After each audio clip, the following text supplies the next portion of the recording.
When it comes to staying on top of important stories, this is one of them. 11 Alive has been bringing you updates on Georgia's foster care system. Liza Lucas learned there is one group taking care of these children to keep them out of the system that advocates say needs more credit and support. Liza is joining us live this morning to share more about these heroes. Good morning, Aisha. Yes, we're talking about seniors. We're talking about grandparents in their golden years. They are stepping up, advocates tell me, to care for their grandchildren, and they say that they are doing it despite a gap in support.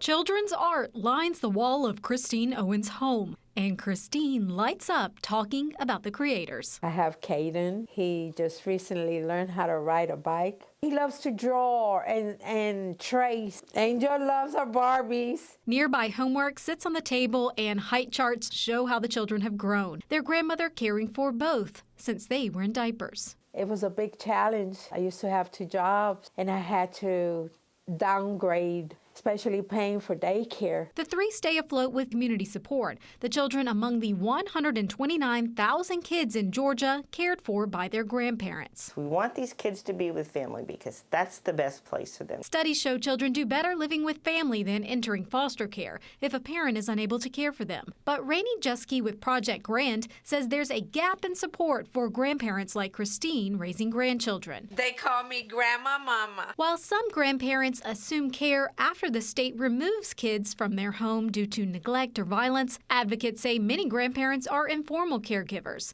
stepping up in a parent's absence, just trying to keep families together. Meaning state agencies and agencies like DFACS are not involved. Patricia Lawrence with Project Healthy Grandparents says grandparents are often on a fixed income. We learned while a foster family receives hundreds of dollars each month from the state to care for a child, grandparents in Georgia who are informal caregivers can only get a fraction of that amount, adding to the strain. And that's what we have grandparents doing, I mean, literally supporting kids on their Social Security checks. Despite the hurdles, Christine is committed, but wants other grandparents to know they're not alone. Everyone thinks that grandparents got it all together and they got all this amount of finances, and it's not like that.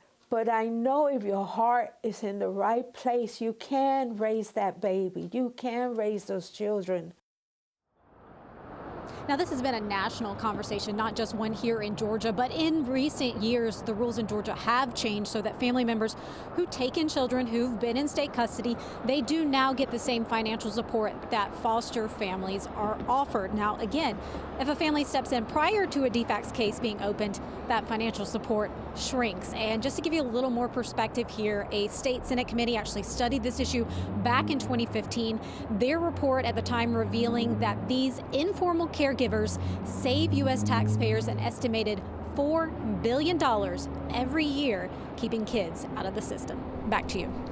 Well, Liza, these grandparents are heroes on so many levels, and there are so many needs and layers to this issue. A local nonprofit that helps children in the foster care system says it desperately needs volunteers. The Georgia Court-Appointed Special Advocates, or CASA, is looking for 1,000 new volunteer advocates. Each volunteer is paired with an abused or neglected child and is responsible for getting the kids the resources they need. Right now, the program only has 100 volunteers. They need 900 more. You can help by checking out the website. You've got it here right on your screen. Good morning, Chesley. 6:17.